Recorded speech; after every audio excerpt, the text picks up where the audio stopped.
Welcome to motivational study. कैसे हैं बेटा आप लोग? हम लोग क्लास 10th में अर्थमेटिक प्रोग्रेशन को पढ़ रहे थे। उसके 3 क्वेश्चन बचे थे एक्सरसाइज 5.2 के। आइए उनको देख लेते हैं और फिर हमारी एक्सरसाइज जो 5.2 है वो कंप्लीट हो जाएगी। इसके पहले वाले अगर आपने क्वेश्चन नहीं देखे हैं तो डिस्क्रिप्शन में लिंक है, आप उसको देखेंगे तो वहाँ पे आपको सारे क्वेश्चंस का सोल्यूशन मिलेगा। जो भी एक्सरसाइज 5.2 में जितने भी क्वेश्चन हैं सारे क्वेश्चन का आपको उसमें सोल्यूशन मिल जाएगा, इससे पहले के जो पार्ट्स हैं उसमें, और डिस्क्रिप्शन में उसका लिंक दिया हुआ है। आगे के क्वेश्चन हम लोग यहाँ पे देखते हैं। Question is the sum of the 4th and 8th term of an AP is 24, the sum of 6th and 10th term is 44, find the first 3 term. Question ये बोल रहा है, फिर से देख लीजिए, कि कोई AP है, उसके 4th और 8th टर्म का जो सम है वो 24 है, ठीक है। 6th and 10th टर्म का जो सम है वो 44 है। तो उस AP के फर्स्ट 3 टर्म फाइंड करिए। एक बात अपने दिमाग में अच्छे से बैठाइए कि अगर हमें A पता हो किसी AP का, यानी कि फर्स्ट टर्म पता हो, और अगर हमें D पता हो, यानी कि कॉमन डिफरेंस पता हो, तो वो पूरी 3 टर्म तो क्या हम उस AP के 30 टर्म भी बता सकते हैं, 300 टर्म भी बता सकते हैं। बट अगर हमें A और D फाइंड हो जाए, अगर हमें उस AP का A और D पता चल जाए, क्यों? क्योंकि भाई A की वैल्यू तो A1 होती ही है, और A2 हो जाता है हमारा A1 प्लस D, और A3 हो जाता है हमारा A2 प्लस D। या इसका एक और तरीका हो सकता है कि A2 को हम लोग राइट करते हैं A प्लस D, ठीक है। अगर A में हम कॉमन डिफरेंस को ऐड कर देंगे तो वो सेकेंड टर्म के इक्वल हो जाएगा। A3 निकालना हो तो हम लोग राइट कर सकते हैं A प्लस 2D। A4 हम लोग को निकालना हो तो हम लोग राइट कर सकते हैं A प्लस 3D। ऐसे भी हम फाइंड कर सकते हैं टर्म्स को, या फिर ऐसे भी हम फाइंड कर सकते हैं टर्म को। बट उस AP के सारे टर्म फाइंड करने के लिए हमें कम से कम एटलीस्ट A और D तो पता होना चाहिए। हम आगे के टर्म तभी फाइंड कर सकते हैं जब हमें A पता हो एंड हमें D पता हो। तो देखिए जरा कैसे हम लोग इस AP के 3 टर्म को फाइंड करेंगे। तो पहले हम कोशिश करेंगे हमें A और D पता चल जाए। अगर हमें A और D पता चल जाएगा तो हम बाकी सारे टर्म इस AP के फाइंड कर सकते हैं। तो क्वेश्चन में सिचुएशन क्या दे रखी है, बोला है 4th and 8th टर्म का जो सम है। सॉल्यूशन देखते हैं। सॉल्यूशन में हमें बताया गया है कि 4th and 8th term, 4 term को क्या लिखेंगे A4, प्लस 8 टर्म को क्या लिखेंगे A8, और ये कितना दे रखा है, इनका सम कितना दे रखा है, देखिए 24। तो ये यहाँ पे लिख देते हैं 24। अच्छा, A4 को क्या राइट कर सकते हैं A प्लस 3D, और प्लस A8 को क्या राइट कर सकते हैं, A8 को राइट कर सकते हैं A plus 7D is equal to 24, ठीक है। देखिए A और A कितना हो गया 2A, प्लस 3D और 7D कितना हो गया 10D इज इक्वल टू 24। देखिए इस इक्वेशन को थोड़ा हम और इजी बना सकते हैं कि ये 2 पूरी इक्वेशन 2 से डिवाइड हो रही है। चलिए डिवाइड कर दें अगर पूरी इक्वेशन को 2 से, तो यहाँ आ जाएगा A, यहाँ आ जाएगा 5D एंड यहाँ आ जाएगा 12। अब हमारे सामने एक इक्वेशन निकल के आ गई, इसको हम राइट कर लेते हैं कि ये फर्स्ट इक्वेशन हो गई। सेकेंड कंडीशन देखते हैं। सेकेंड कंडीशन बोल रहा है कि 6th एंड 10th टर्म का जो सम है वो 44 है, यानी कि हम राइट करेंगे A6 प्लस A10, ये कितना है 44। यही तो बोल रहा है कि 6th टर्म और 10th टर्म का जो सम है वो कितना है 44 है। तो A6 प्लस A10 हो गया 44। A6 को हम लोग राइट कर सकते हैं A प्लस 5D। ये कहाँ से आपको लिख रहा है, अगर आप इसके ऊपर के पार्ट देखेंगे तो सब पता चल जाएगा कि A6 को A प्लस 5D क्यों लिखते हैं, या A4 को A प्लस 3D क्यों लिख रहे हैं। आप इससे पहले वाले जब आपने वीडियोस अगर देखेंगे तो ये सारी बातें आपको क्लियर होंगी। A10 को हम लोग क्या राइट कर सकते हैं A प्लस 9D, और ये हो गया हमारा बेटा 44, ठीक है। देखिए A और A कितना हो गया 2A, plus 5D and 9D कितना हो गया 14 इज इक्वल टू 44। अगर हम देखें तो अभी ये भी 2 से डिवाइड जा रही है इक्वेशन, तो ये लिख कर देते हैं A plus 7D is equal to, इसको 2 से डिवाइड कर दिया तो कितना हो गया 22, और इसको डाल देते हैं इक्वेशन 2। अब हमें देखिए फर्स्ट और सेकंड 2 इक्वेशन मिल गई हैं, और इक्वेशन को सॉल्व करना हम लोग पहले सीख चुके हैं। तो ये दोनों इक्वेशन को सॉल्व करके हम A और D की वैल्यू निकाल सकते हैं। तो क्या कर सकते हैं, सब्ट्रैक्ट कर दें, सब्ट्रैक्ट इक्वेशन 1 फ्रॉम 2। इक्वेशन 1 से 2 को अगर हम सब्ट्रैक्ट कर दें, सब्ट्रैक्ट इक्वेशन 1 फ्रॉम 2 से अगर हम फर्स्ट को सब्ट्रैक्ट कर दें तो फर्स्ट सेकंड इक्वेशन पहले लिख लेते हैं, क्या है A plus 7D is equal to 22 और फर्स्ट इक्वेशन हमारी क्या है, a plus 5d is equal to 12, a plus 5d is equal to 12। जब हम सब्ट्रैक्ट करते हैं तो हम साइन चेंज करते हैं, ये माइनस का हो गया, ये माइनस का हो गया और ये भी माइनस का हो गया, तो ये तो कैंसिल हो गया। a से 7d में से 5d माइनस कर देंगे तो बेटा कितना आ जाएगा, 2d इज इक्वल टू 22 में से अगर हम 12 माइनस कर देंगे तो कितना आ जाएगा, 10। तो d की वैल्यू कितनी आ गई, 5। अब इसको उठा के किसी एक में पुट कर दीजिए, या तो 1 में या 2 में, पुट इन 1। अगर 1 में पुट कर देते हैं तो a प्लस 5d यानी कि 5 इंटू डी की वैल्यू हमने निकाली है 5 इज इक्वल टू 12। तो इसका मतलब हो गया a plus 25 is equal to 12। Then a की वैल्यू कितनी हो गई बेटा, 12 minus 25, that means a is equal to minus का 13। a की वैल्यू बेटा कितनी हो गई है, माइनस का 13। इतना ही आ गया। अब देखिए हमें बताना क्या था, हमें तो 3 टर्म बताने थे। अब बहुत इजीली फाइंड कर सकते हैं। a2 को हम लोग क्या राइट कर सकते हैं, a2 को हम लोग राइट कर सकते हैं a प्लस डी। ठीक है, तो फर्स्ट 3 टर्म बताने, फर्स्ट टर्म तो आ गया, सेकेंड वाला बता दें और थर्ड वाला बता दें। तो a2 को हम लोग राइट कर सकते हैं a प्लस डी। a कितना है हमारा, माइनस 13, प्लस d कितना है हमारा 5, दैट मीन्स कितना हो गया, माइनस 8, यानी a2 की वैल्यू निकल के आ गई माइनस का 8। a3 की वैल्यू क्या हो जाएगी, a2 प्लस डी, माइनस का 8 आया हुआ है, a2 प्लस डी। तो a3 is equal to a2 की वैल्यू माइनस 8 प्लस डी की वैल्यू 5, दैट मीन्स a3 की वैल्यू कितनी हो गई बेटा, a3 की वैल्यू हो गई है माइनस का 3।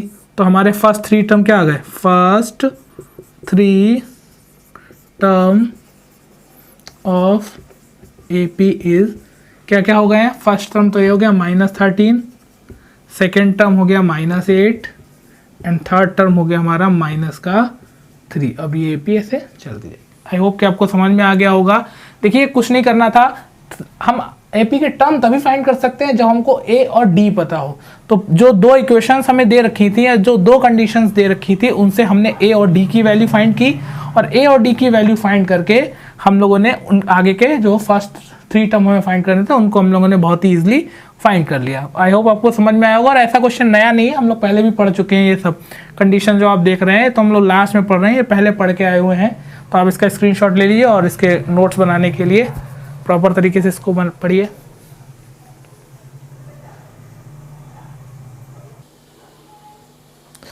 चलिए बेटा आप समझते हैं इन क्वेश्चंस को। जो नेक्स्ट क्वेश्चन है हमारा 19, Shubha Rao started work 1995 at the annual salary of ₹5,000 and received an increment of 200 each year. In which year did his income reach 7,000? देखिए क्या है कि एक शुभा राव कोई हैं, उन्होंने 1995 से किसी कंपनी को ज्वाइन किया eight the annual salary of ₹5,000 और उनकी एनुअल सैलरी कितनी थी, जो थी 5,000 एंड रिसीव एन इंक्रीमेंट। और हर साल इंक्रीमेंट लगता है, इंक्रीमेंट जानते होंगे, जो सैलरी बढ़ जाती है हर साल। तो जो उनका इंक्रीमेंट लगता था वो कितना रुपए का लगता है, 200 रुपये का each year. In which year did is income reach 7,000 rupees. तो किस साल उनकी इनकम जो है 7,000 हो जाएगी, ये आपको बताना है। चलिए देखते हैं। देखिए फर्स्ट मंथ यानी कि जो फर्स्ट ईयर था उनकी सैलरी का या उनकी जॉब का 1995, उसमें उन्हें कितनी सैलरी मिली, 5,000। ठीक है, फर्स्ट ईयर सैलरी, ठीक है 5,000।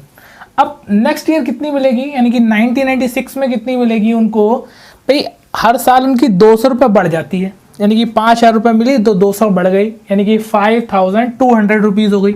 नेक्स्ट ईयर कितनी हो गई, 5,200।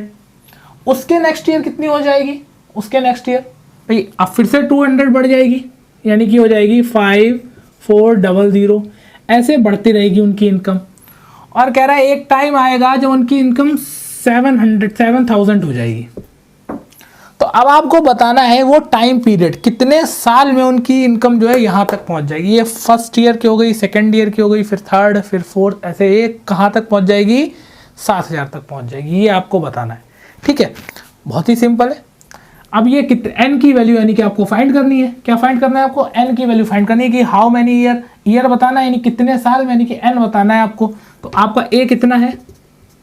a तो आपका 5000 हो गया। d आपका कितना है? d कैसे निकालते हैं? 5200 माइनस 5000 यानी कि d कितना हो गया? 200 रुपीज़। ठीक है। an यानी कि टोटल उनकी जो इनकम हो जा रही है वो कितनी हो जा रही है? 700। अब आपको ये बताना है कि ये n की वैल्यू क्या है, कितने टाइम में ये 700 हो जा रही है। तो an का फॉर्मूला आप लोग जानते हैं, a plus n minus 1 into d is equal to, ये कितना चल रहा है?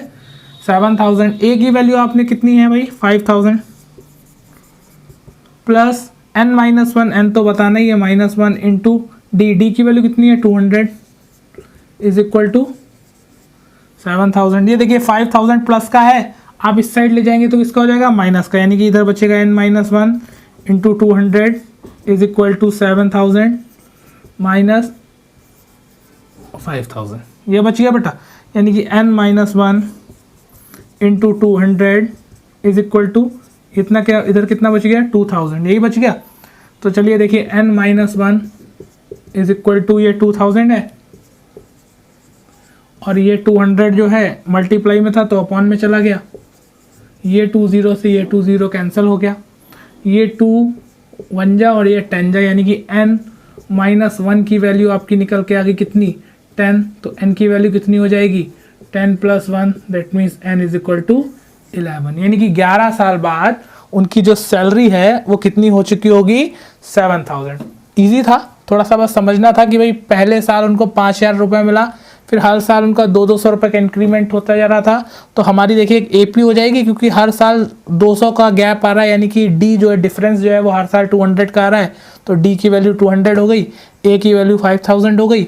बताना था 7000 कितने हो जाएगी, दैट मीन्स कि ए एन की वैल्यू 7000 हो गई। एन बताना था, फॉर्मूला लगा दिया, सॉल्व कर दिया, आंसर आ गया। स्क्रीनशॉट ले लीजिए।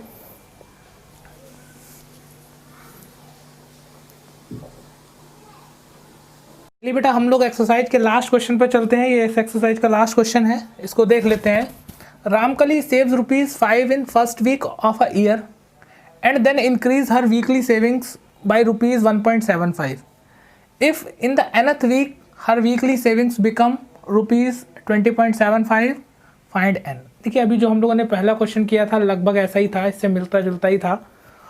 क्या है कि कोई रामकली जी हैं, वो पहले वीक में, साल के पहले वीक में 5 रुपये उन्होंने अपनी इनकम के सेव किए। सपोज उनकी इनकम जितनी भी हो उन्होंने सेविंग की 5 रुपये, और फिर उन्होंने क्या किया, हर वीक अपनी सेविंग को 1.75 बढ़ाना स्टार्ट कर दिया। हर से वीक में 1.7 क्या करने लगे, वो बढ़ाने लगे। अब उन्होंने क्या किया कि ऐसे ही उन्होंने बढ़ाते उनकी जो सेविंग थी वो कहाँ तक पहुँच गई?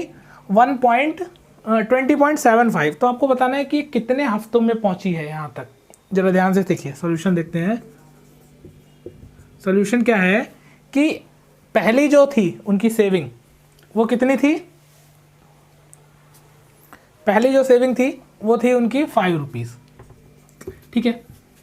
फिर उन्होंने क्या किया, अपनी सेविंग को नेक्स्ट वीक बढ़ा दिया। कितना बढ़ा दिया? 1.75। तो यानी कि 5 में बढ़ा दिए 1.75, तो कितना हो गया? 6.75। नेक्स्ट वीक उनकी सेविंग कितनी हो जाएगी भाई? 6.75 में बढ़ा दीजिए जरा। 6.75 में अगर हम लोग 6.75 में 1.75 हम बढ़ा देंगे तो 5 5 10 1 17 14 15 1 8, यानी कि नेक्स्ट कितनी हो जाएगी? 8.50।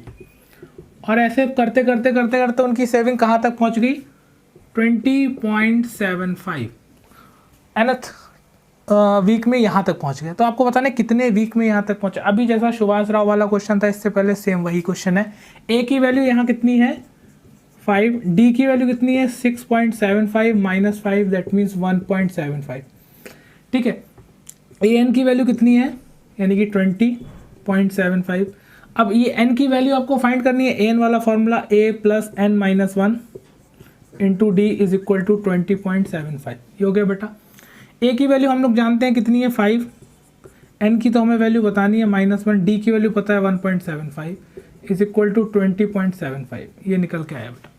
ठीक है, जरा आप देखिए ये 5 प्लस का है 5, अगर हम उस साइड भेजेंगे तो किसका हो जाएगा, माइनस का। तो अगर 20.75 में से अगर हम 5 माइनस कर दें तो कितना बचेगा, 5 7 10 में से 5 गया 5, यानी 15.75 बच जाएगा। कितना बच जाएगा बेटा, 15.75। तो अगर हम उसको उस साइड भेजेंगे तो n-1 into 1.75 is equal to 20.75 minus 5।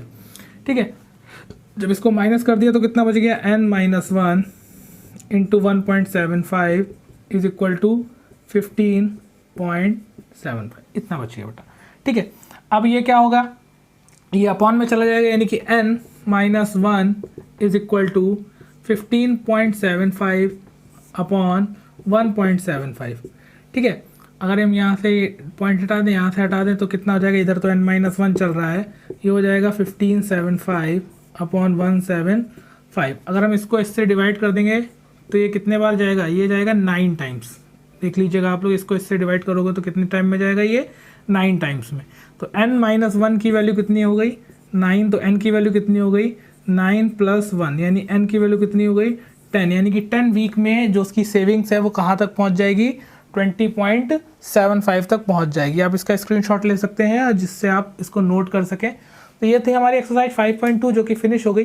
Next exercise में यहाँ हम लोगों ने सीखा कि कैसे हम nth टर्म फाइंड करते हैं, एपी का nth टर्म फाइंड करना। जो इसकी नेक्स्ट एक्सरसाइज है वहाँ पे हम सीखेंगे सम फाइंड करना, कि किसी भी कोई भी एपी हम लोग को दे रखी होगी और हमें बताएगा कि इस एपी के 40 टर्म का सम फाइंड करिए या 50 टर्म का सम फाइंड करिए। यानी कि हम वहाँ पे सीखेंगे किसी एपी के n टर्म का सम फाइंड करना। जैसे वहाँ पे भी इसी तरीके की एपी दे रखी होगी और कहेगा ये अगर एपी है तो इसके सारे टर्म का सम कितना होगा, तो ये निकालना हम लोग नेक्स्ट एक्सरसाइज में इसकी सीखेंगे, वो नेक्स्ट वीडियो में पढ़ेंगे। और अगर आपने चैनल को सब्सक्राइब नहीं किया है तो चैनल को सब्सक्राइब कर लीजिए। वीडियो पसंद आया हो तो उसको लाइक कर दीजिए। हम लोग यहाँ पे सारा पूरी बुक पढ़ेंगे और एनसीईआरटी ख़त्म होने के बाद हम लोग साइड बुक्स को भी देखेंगे। तो आप लोग प्रॉपर नोट्स बनाते जाइए और अच्छे तरीके से चैनल से जुड़े रहिए। Thank you.